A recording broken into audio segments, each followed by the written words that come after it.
Are you from the South? Have you been looking for a podcast about our way of life, our culture, our food, our hospitality, and our food? Well, you found it. This is Flavor Down South, one of the most unique podcasts on the web, one that'll influence, entertain, educate, and cover the hospitality industry and the culture. We'll talk about Southern history and news.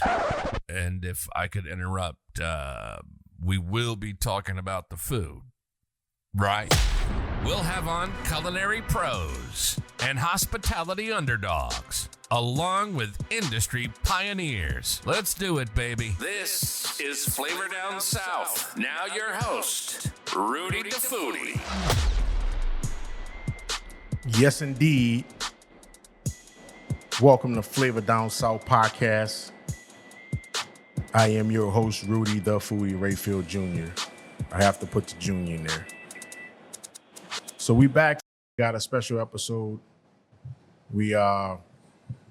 It's festival season, and we want to talk about the upcoming festival, French Quarter Fest. But to do that, before we do that, we're going to talk about a little bit about what the podcast is about again.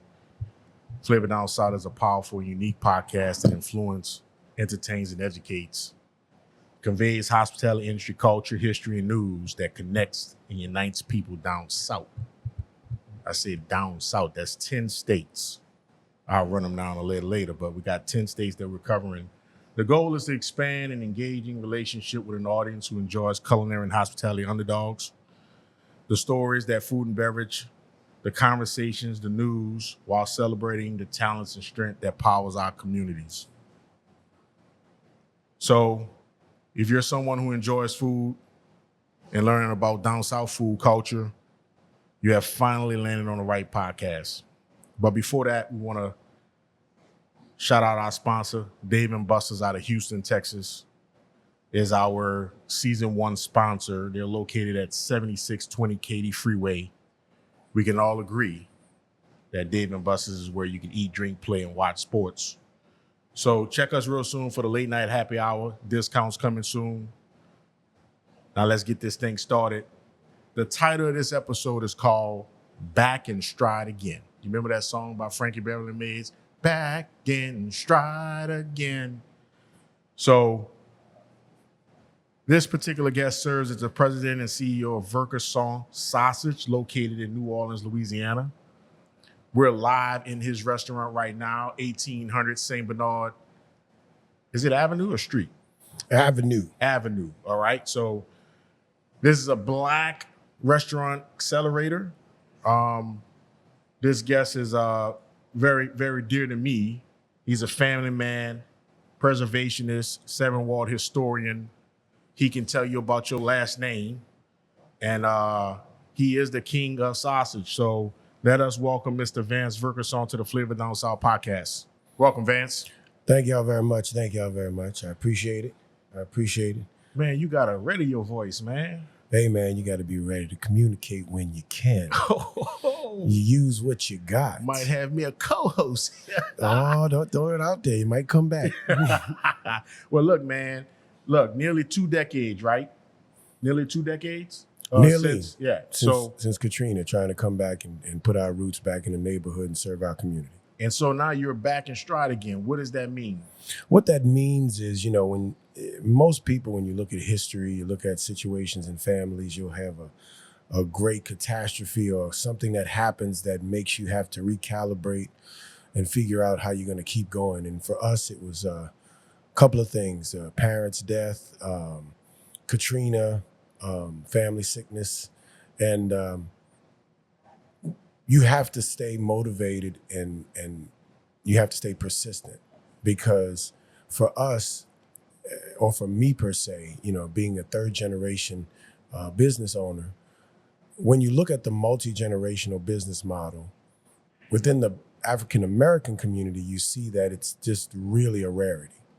And to have it where the challenge of each generation to keep moving forward and taking the mission that was established and to find a current relevancy for it so that it can keep going is a challenge. And that was what it was for me, where you had my grandfather, Robert Levinsky Vaucresson, who was a butcher by trade, and he started making the sausages and had meat markets in the community servicing it.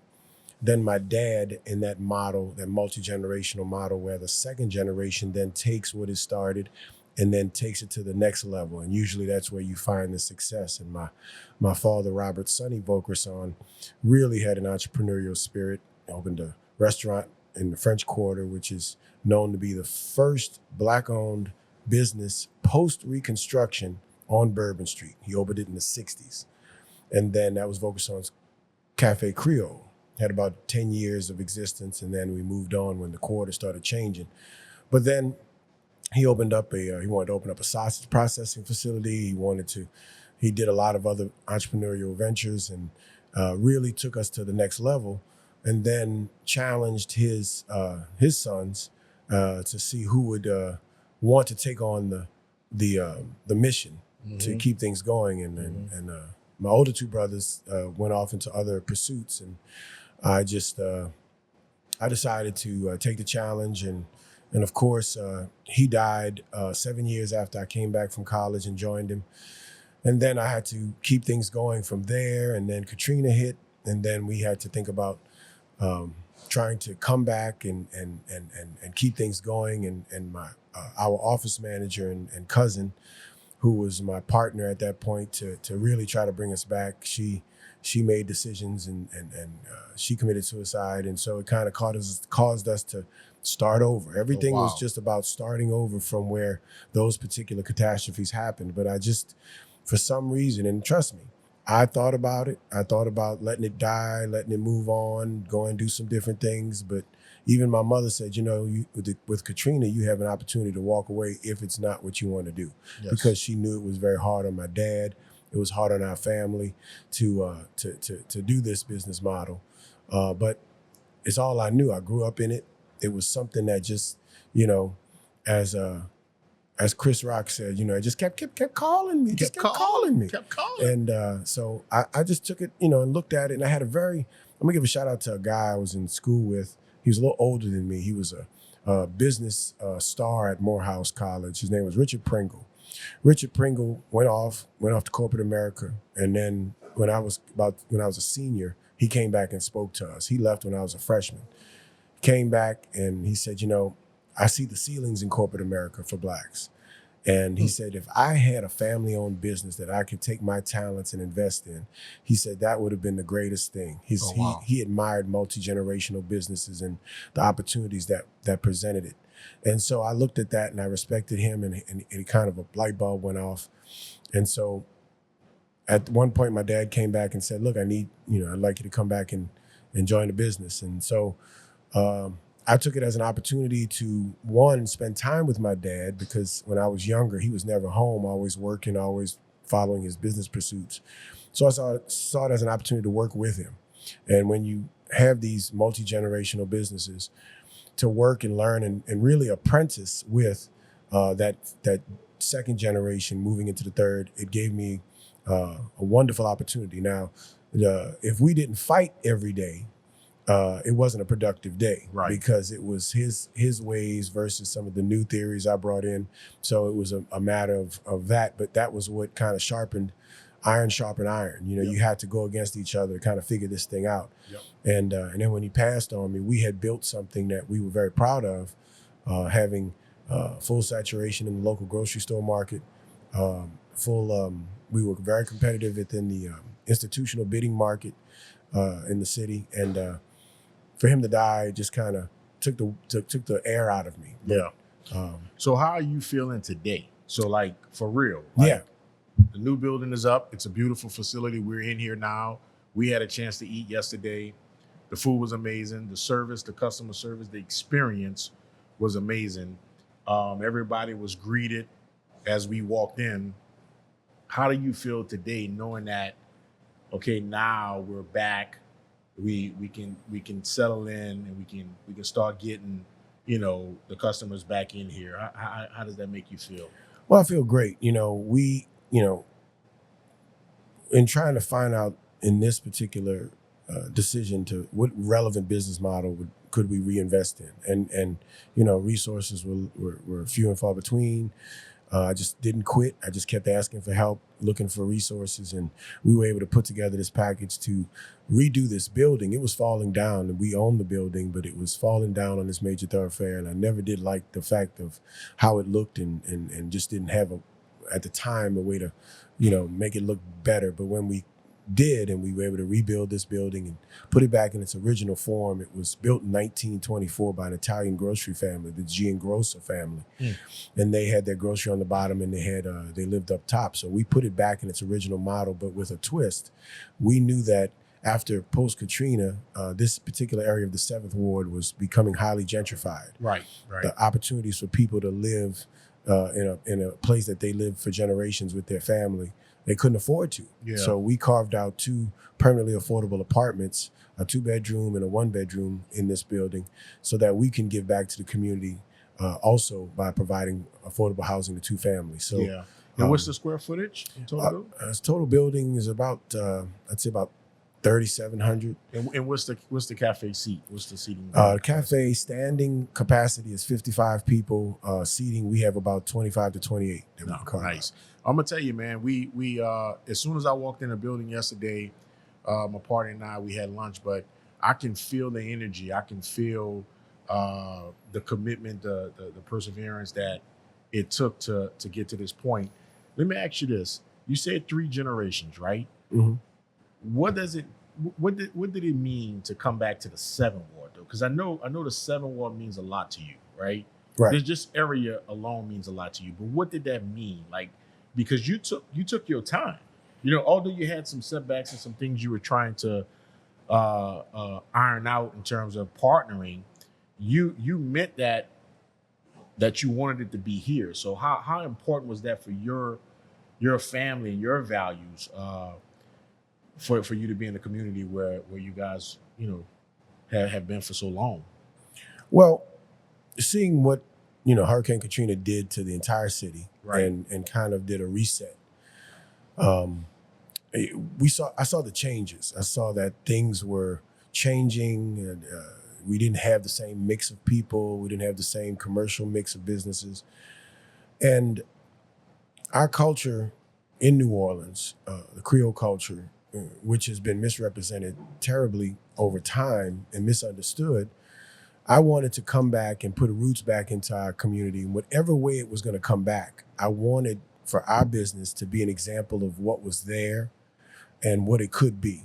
And everyone that could come through our door, we wanted to put a social mission where you came in and we had the ability to give you 3 C's. We gave you cuisine, community, and culture.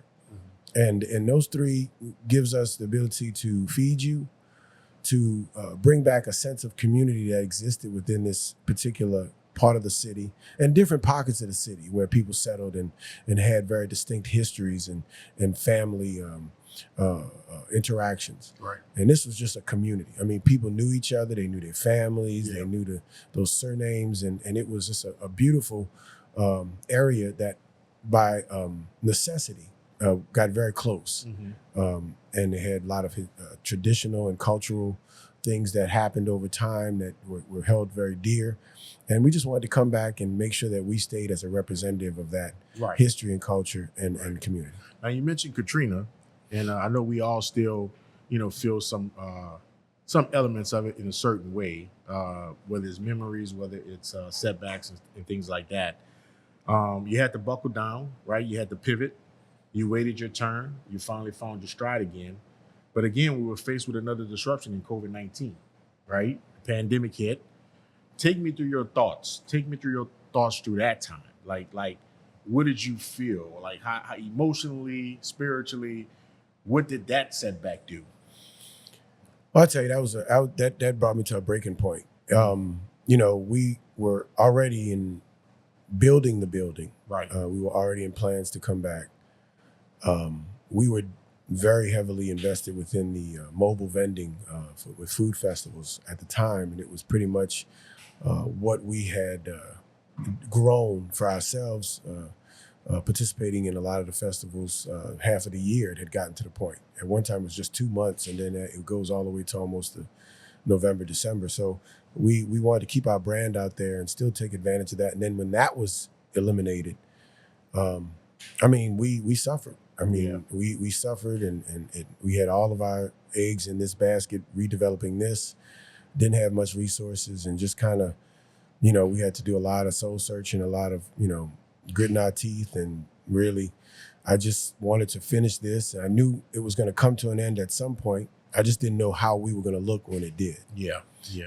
So, man, you got to have a good support system to get through something like that. Who's your support system? I met your lovely wife, Julie, and I know what intricate part does she play in all of this, man, and how special has she been throughout all of this? Well, you go through a lot in a marriage. Yeah. We going into 22 years soon, and it was ups and downs, a lot of different challenges, but I saw so much in her. I believed in her. She believed in me. Right. And, she just continued to say, hey, let's do it. Let's try it. She kept really, making me understand, hey, we're gonna go through this. Let's keep trying. When I was at my, the lowest point. Mm-hmm. And then to get to this point, and then what I did was I said to her, I said, we need to reinvest in you. You are a star in the making. I need you to build your brand separately from mine, because in any business, if somebody goes down, like my dad, who just had a massive heart attack and died, people knew who I was. They knew I was the son, and I was going to take over and keep things going. But, when you have someone as talented as my wife is, I had to invest in her. I said, look, you may not see it for what I see, but you have a great personality, a great look, a great ability that we can use that and build that. And so she didn't see it at first, but I just kept pushing her out there. I said, we want to do these cooking segments that's been offered to us. I want you to do them. I want you to be out there to do some of these interviews and be the face.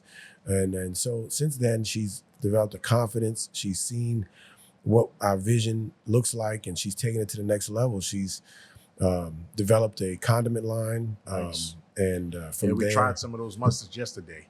Yeah. We had eight different flavors. Yeah. Shout out to seven. Yeah. Shout out to Julie, man. Julie.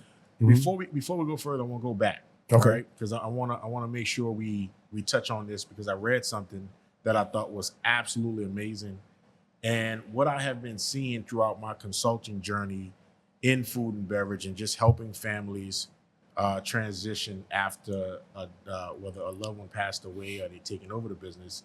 Your father was an entrepreneur, and he introduced you to the business early. I would like to say 8 years old, you started hanging around? Well, yeah, in family businesses, you got that free child labor. Right. You just you remind them, I'm not giving you no money. You got a food to eat and a house to stay in. So we were introduced to various aspects of it throughout the years, working at the retail meat market or in the sausage plant or at the festivals, working that. So so he passed away, All Saints Day. All Saints Day. 1998. 1998. Right? It was then I read where you said that you realized that generational transference was your responsibility. Yes. Right? Now, with that being said, do your kids feel the same way? And do you ever discuss the importance of the family legacy with your kids? I when it happened, I had to kind of understand, what options you have. You look at other family businesses. I spoke with a number of established multi-generational businesses. I spoke with some of the Rhodes family that has a funeral home business here. Right. Spoke with the Chase family and what they were trying to do, and even looked at some other models of multi-generational families from other ethnic groups. And the thing is, you have to prepare for exposing that generation to the business, but not fully depending on them to take the mantle, because they may decide to do other things. You have to build the entity so that it becomes an asset. Mm-hmm. They can go off and do other things, teach them the knowledge of the business, but Hopefully they may stay in and manage it and take it over. But if they don't, give them the options to say, hey, we have a manageable asset. We can maybe put it in someone's hands or partner with someone to maintain a presence moving forward that's one that's acceptable for them for what they want to do with their lives. You don't ever want, when I saw what my brothers and I went through, I had an older brother who wanted to be an opera singer. So he pursued that, but he always came back when he wasn't singing and worked in the business. Okay. Had another brother who just made his decision. He just didn't want to do it. And seeing that from my vantage point, and seeing what my dad and my mom were going through, I said, you know what? I'm going to come back and invest in this. And whatever happens, happens. But I get to work with my dad. I get to learn. And then, it showed me, hey, I could do this. This is something that we can take to the next level. Now, having those catastrophes happen, it makes you question it. But it kind of also made you see, the importance of doubling down. Right. And giving it a shot. Right. That's great, man. Well, I'm happy to hear that, after so much pivoting that you guys have kind of found your groove. And let me ask you this, just to kind of change it a little bit. What's your favorite thing to eat? I know we talk about New Orleans a lot in the culture of New Orleans, the Creole cooking, the cuisine, but what does Vance eat? Like, what's his favorite thing to eat? I some of the classics that I grew up on, of course you like a good gumbo, the tradition of the red beans on Monday, stuffed peppers, dressings made with mirliton or oysters. Also, I've got to say, the sausages, more so in terms of how they were used in all these dishes. Right. So it was good to see your protein used in the beans or used in the gumbo or used in the peppers. And so that's kind of where the sausage part comes. But then you also have where some other dishes that are mainstays, like pané meat for me. I love pané meat. And for those that don't know, pané and it means to bread, and I'll give a shout out because one of the things I try to do in teaching about culture is to make sure that people understand how inclusive the Creole culture is, and the Italians that immigrated to this city, pretty much, gave us that influence, breaded veal. So the pané meat is something that even with the use of breading it with Italian seasoned breadcrumbs, is a nod to them. Yeah. And so, real quick, we're going to take a break right after this question, but let me ask you this. The state of New Orleans, what I would like to say, cooking and the different type of cuisines that you see, how do you feel, do you feel like we're kind of going off the beaten path when it comes to staying to the traditional, or do you feel that we've evolved? Because everybody thinks New Orleans, people from here think we're the best cooks in the world, right? You go somewhere else and you say, oh, that doesn't taste like New Orleans. So we are the standard when it comes to, I guess, cuisine in some sense. Do you like the menus that you see in the restaurants right now? Do you go out to eat, or how your ear to the streets like that in that way in the restaurant industry? Yeah, I think that it's a challenge in saying, okay, we're a tourism city, right? So we have so many people that come in to visit. What's important is having the traditional to have access to. Yeah. And then, of course, it's going to evolve, and you're going to have chefs coming in and being influenced and trying different things and trying to create niches. And so, when I was reading an article, the Vietnamese influence on crawfish, they call it like Viet Cajun, and then you have some other types of Caribbean influences that have come in and kind of put their spin on it, and that's going to happen. Right. But you have to maintain examples of the traditional so that people can see from where those influences came from. Right. We're going to try to do that. I'm not trying to do any new fusion, new age, new creation. Mm-hmm. We may do some different types of products, but they will be rooted in a traditional sense. All right, good. So hold that. We're going to take a quick break. Please stay with us as we take a quick break and pay some bills. You're listening to Flavor Down South. If it's Southern culture, we're talking about it. Now, back to your host, Rudy the Foodie. Oh, that's right, because we filmed it. Thank you. Welcome back to the show. We're live at Vance Vaucresson Sausage, located in New Orleans, Louisiana, 1800 St. Benard Avenue, heart of the 7th Ward. And in this part of the show, but first, let me thank our sponsor, Dave & Buster's again, located at 7620 Katy Freeway in Houston, Texas. Dave & Buster's is a fun experience for any occasion. We also like to shout out the staff over here at Vaucresson Sausage, the entire staff, the wonderful staff that treats people with an experience. We had a chance to get a little taste of that experience yesterday. I think I had the Creole burger. My partner had the jerk chicken sausage. So this part of the show, we're going to talk French Quarter Fest. It's festival season, right? But I want to also, understand what your upcoming plans and expansion and menu additions, right? And any other fun things that you're going to, be allowing guests to experience as they come in. But if you can take us through real quick, making sausage, right? What does that take? Like, what does that look like? Because a lot of people, when we go out to eat, we don't really know and understand what it takes to get that one plate to the table.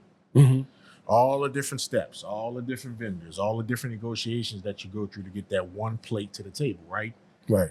Talk us through, in the fastest way you can, sausage making, and how does that look? How does it start? Sausage making is, goes back to, beginning of time. It's just where, from the art of meat cutting, which is the new term, butchering is more of a historic term. When you get this entire animal and you got to break it down, the way you make your money is by using as much of it as possible. Sausage making is a byproduct of the trimming of a lot of those primal cuts, the fat trims and everything like that. And so you just want to... Sorry about that, man. These guys are trying to dress me on air. Well, because they look at you all the time, so they know what they expect. Yeah, I'm fat. No, you're not. No. So, it's all about the verbiage. You're not fat. You're big bone. You're husky. I'm husky. You shop at JCPenney. Husky. You're rounded. You gotta give them them terms so that they can, they put out so many things, but to get back to the sausage, it's a process, and it's where you take something, we grind those trimmings up, we take and we put our seasonings in there. We self blend a lot of our sausages, especially the traditional ones, and then you mix that, and then you put that in a stuffer.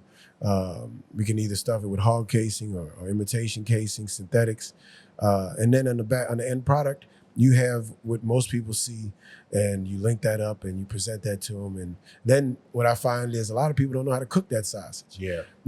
And so we educate them all the way to consumption. So it's amazing. People look at it. They may look at a hot dog and think they know that process.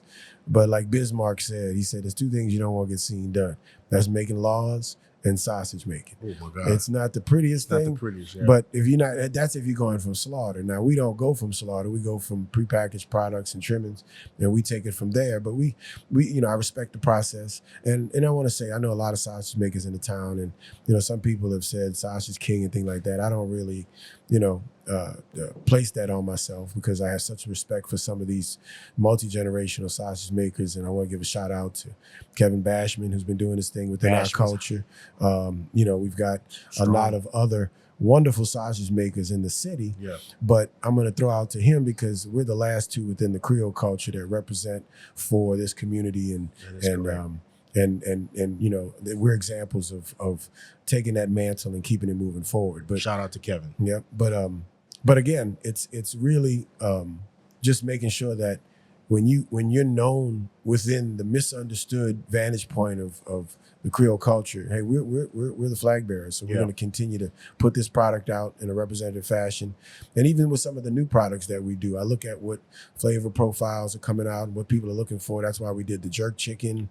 You know, we made a crawfish sausage. Yep. You know, you got to give out basically what the trends that are going, and we want to put it out within the flavor you got to profile. create new customers. You can't, you know, different people have different, you know, likes and desires. So that's great that you saw that opportunity to expand that menu in that way. Mm-hmm. Now, look, man, I know you're open for business now, but French Quarter Fest is right around the corner.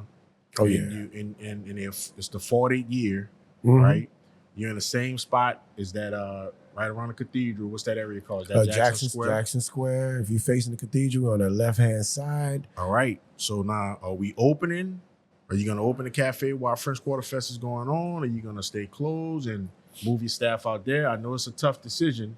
You're moving your entire operation, but have you been thinking about that yet? Yeah, we thought about it, and we came to realization this year. We just opened our Cafe Deli in end of November. Yeah. So we're not quite ready to manage those two, but our goal is for next year to be open during the festival. We're going to pull our crew out of here and expose them to the fest and utilize them as best as possible. Bring plenty of water. Bring plenty water and a lot of stamina, because you know that's a long day. But it's an experience that, you know, no matter how tired you may get, I tell you what, it's the people. Yeah, it's our visitors. They come, they support. We get some wonderful questions and conversation. Right. And all we want to do is be an example, ambassador, whatever label they want to give us.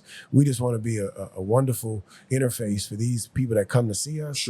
And let them have an example of authentic residents, and hopefully we can impart some wonderful information. Right. So tell me about that. Tell me what it's been like. Why you keep going back. What has been that experience for you at the French Quarter Fest? And I know it was part of your business model, I get that, but what does it do for you, your brand, your family, the people that you get to communicate with? Like, why is it so important for you, your company, to continue to participate with the French Quarter Fest? Well, you know, when I was about 14 years old, when the first executive director, Sandra Dardis, approached us and said, would you like to be a part of a new festival? My dad grew up, his best friend growing up was Dutch Morial. He was the mayor at the time. Yeah. And shout out to the Morials. And Dutch was like, hey man, it's gonna be a great initiative, a great thing, you know, go ahead and get in it. So we wanted to participate. And it was it was like, you know, what they were doing, the initiative was they wanted to bring people back to the quarter. They saw, like I said, we left the quarter in the early mid-70s because it had gotten a little seedy and it really started to change. And I think the city saw in the early 80s, look, we need to bring people back to the quarter, bring locals back to the quarter. Right. And so that first festival, you know, it wasn't that packed and it was just in Jackson Square. But we saw when you make this investment in our city, and for us, we needed to reach people. We wanted to do that point of sale where we knew if we can get, you know, and just take it for what it is. But I'm not trying to be funny, but if we could get our product in your mouth, right, we knew we got you. That's right. You know, flavor down south. If I can put it on your palate, that's right. You know, I could have said sausage, but I didn't. I said product. Yeah. If I can put my product in your mouth, right, I got you. You're gonna taste the flavor. You're gonna taste the flavor. It's gonna be like they say, soul. Yeah. And then once I get you to taste it, then I can talk to you.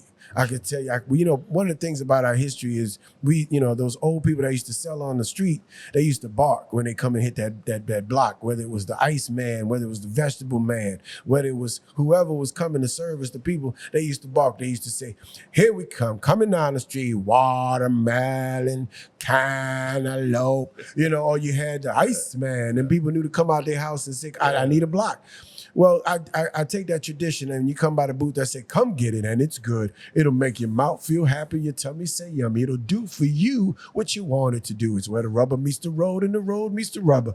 You can't wait. It's at the gate. Don't be late, because if you do, you're going to have to wait. So I said, come on, baby, come get it. And and sometimes my wife had to correct me sometimes, because if I got a group of 3 or 4 women coming together, and I say, ladies, I take a little Cat Williams, I say, this sausage right here, this sausage right here is the only sausage that never disappoints a woman. And they say, oh, I gotta try it. And if I get a little bit of taste in their mouth, then they say, oh, can I get 2-3 sandwiches? See, man. that's the biscuit to get the barrel of flour. My daddy said, if you give them a biscuit, they're gonna be so appreciative. They're gonna come and say, here's a barrel of flour, make me more biscuits. Right. And I'm like this, I'm a people person.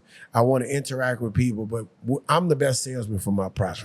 That's right. And if I get you in front of you, I'm gonna close you. That's right. I'm gonna make sure land the plane. We're gonna land the plane. So it's really a great tradition to do it at the festival. And we're just thankful that the organizers at French Quarter Festival that allow us to participate. So I got a chance to interview the first Black food and beverage director, Kenneth Spears. Yes. Festival. Shout out to Kenneth. What a great person he is, and an advocate for all the vendors. He's doing his best to keep the festival in a position where they can support y'all on the back end, right? Just making sure y'all have the resources y'all need, electrical power, things like that.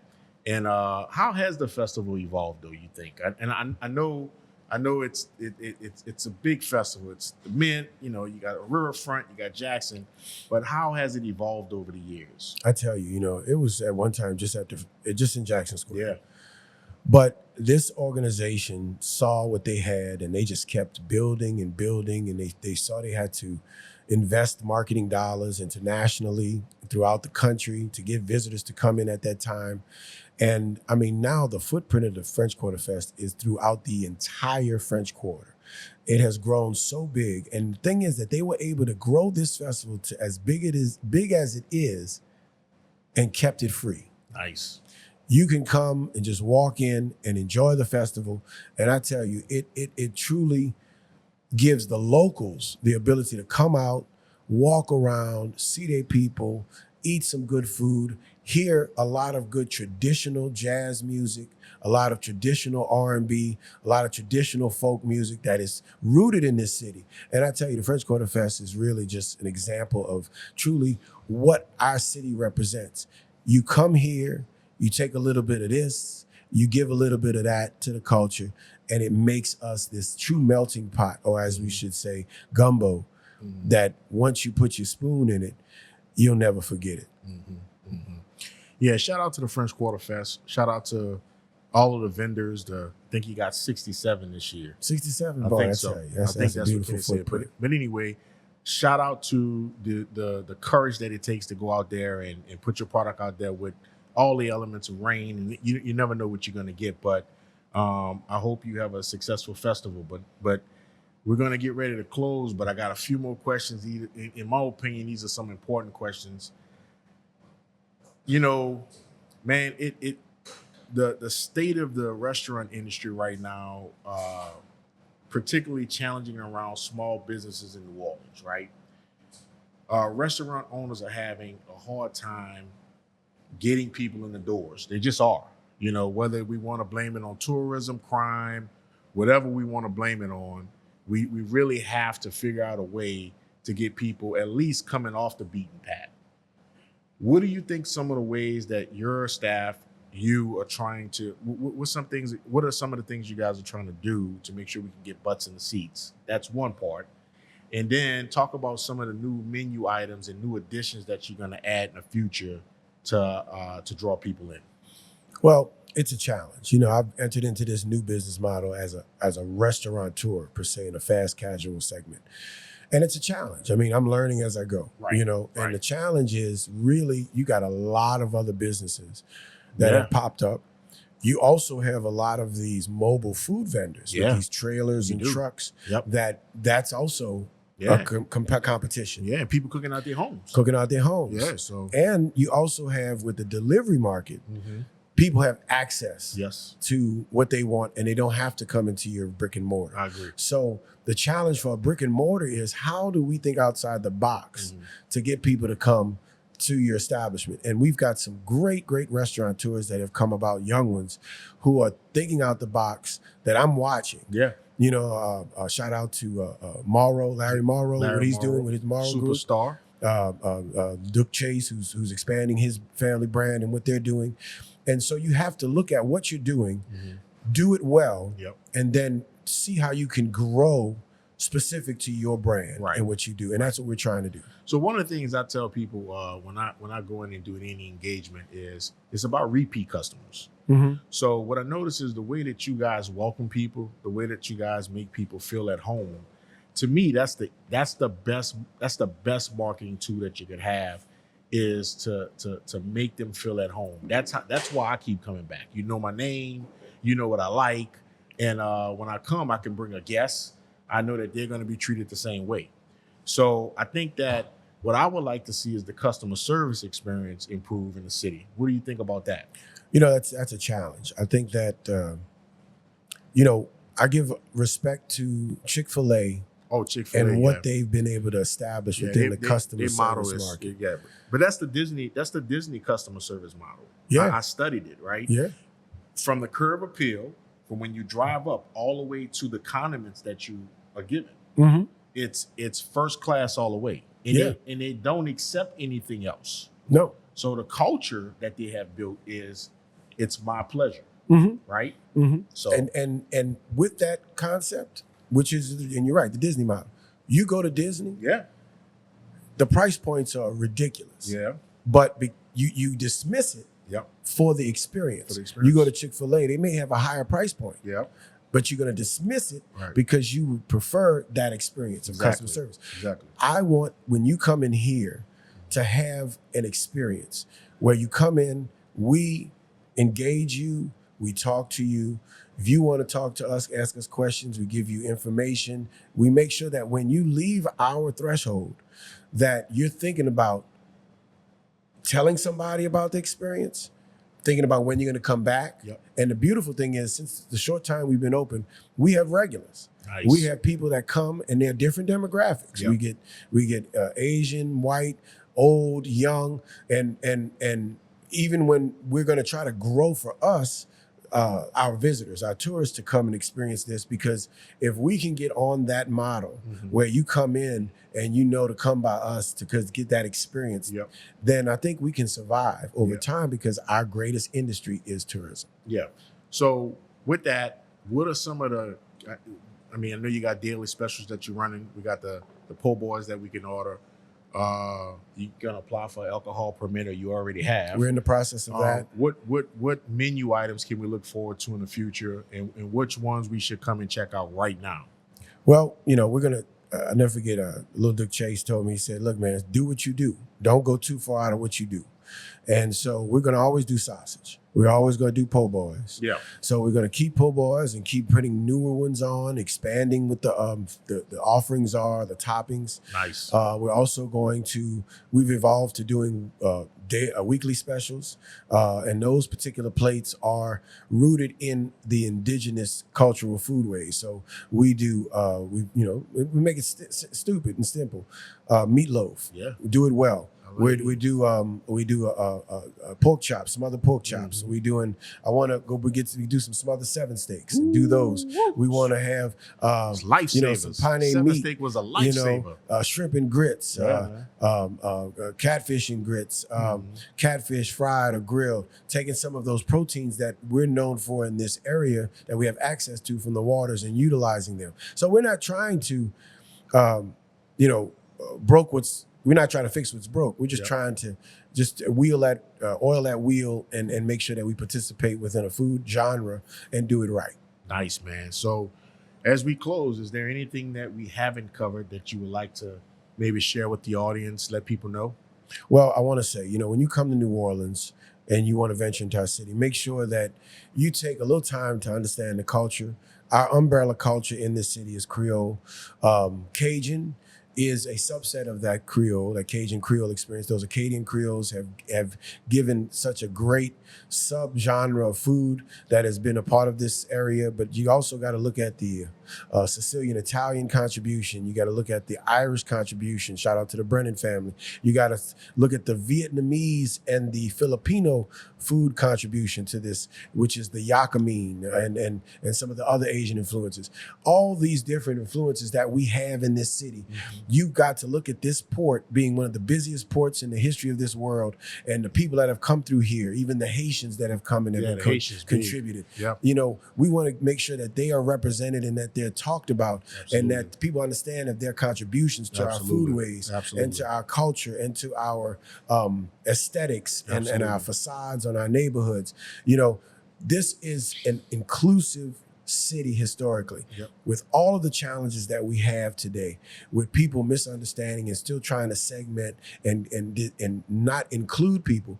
When you come to New Orleans, the reason why people who come here for the first time, we have so many people that come here and they fall in love with the city and they move here, and then they become indoctrinated. That's not by chance. Right. Maybe the only other place that's like that is New York. Right. But what's the commonality? The port. The different cultures that have melded together. Yeah. And you got people down here, people look at me and they say, man, what are you? I say, you got some time? Because I'm a mixture of Black, African, I'm a mixture of French, I'm a mixture of East Indian, I'm a mixture of Spanish, I'm a mixture of Jewish, I'm a mixture of all of that. And I have it and I can find it in my history. Yes. That's what made us who we are. And they got so many people. Like you look at the Laurent family, that's that French, that Afro Creole. You look at the Eugene family, you got that Afro Creole, you got that Native American. Right. We all mixed in here. That's right. When you talk to these people, you can hear that history. But the problem is we've got a younger generation that's disconnected. Yeah. They don't know from where they came. And part of what we do is be one place where you can come, and we're going to engage you in a conversation that hopefully gets you to instigate thought and say, you know what, let me do a little research. Let me find out all of this, or what my surname means, or what my mother's surname meant, or what my background means. And then when you do that exploration, you're going to find a rich history. You're going to find an understanding of your people and the proud heritage you come from. And hopefully that'll give you a place to catapult yourself in your life. Right. And then hopefully our cultures and traditions keep going on through your oral history that you pass down to your family and your kids, and then the beauty of our culture maintains. Amen. Amen. Well, did you have a favorite part of this episode? Favorite part was looking in your handsome husky face, baby. Ladies, I know he's taken, but I tell you, if you get one that looks like him, you ain't gonna hit. And then they got two people behind these cameras, beautiful, handsome men. Boy, I gotta tell you, New Orleans makes some pretty people. But I gotta tell you, and they rich with culture, they smart, and I tell you, when you come down here, don't be afraid. You're gonna fall in love with something. Yeah. It may be the food, it may be the culture, it may be a man or a woman, but guess what? You might be hard for you to leave. Because it's just a great place to be. Well, man, listen, man, I want to personally thank you, on this show for the years that we have been able to just have conversations. You watch my ability to evolve this whole movement of just telling stories by us, for us. Yes. The Black journalist voice in food is silent. There's no oppression in that space, in my opinion. And this is just another way, another incubator of a way where we can create, our own stories and tell our own stories through our lens and through our voice. So I want to thank you personally for, you always saying yes when I call. So and your contributions to the industry and to this neighborhood and community. So as we close, we want to shout out a few people. We want to send a special shout out again to Julie Vaucresson and her staff for the hospitality. If you have a chance, stop by the location, 1800 St. Benard Avenue. Julie has some wonderful, wonderful homemade Creole mustards that she's created. She's developed with her and her recipe developer. We tried them all yesterday. They're amazing. Come support them. Come give them some love. They got a great staff. They got a great restaurant here. We also want to send a special shout out to my two producers, Cy Eugene and Vance Laurent. If you don't know these guys, follow them on Instagram. Just check them out.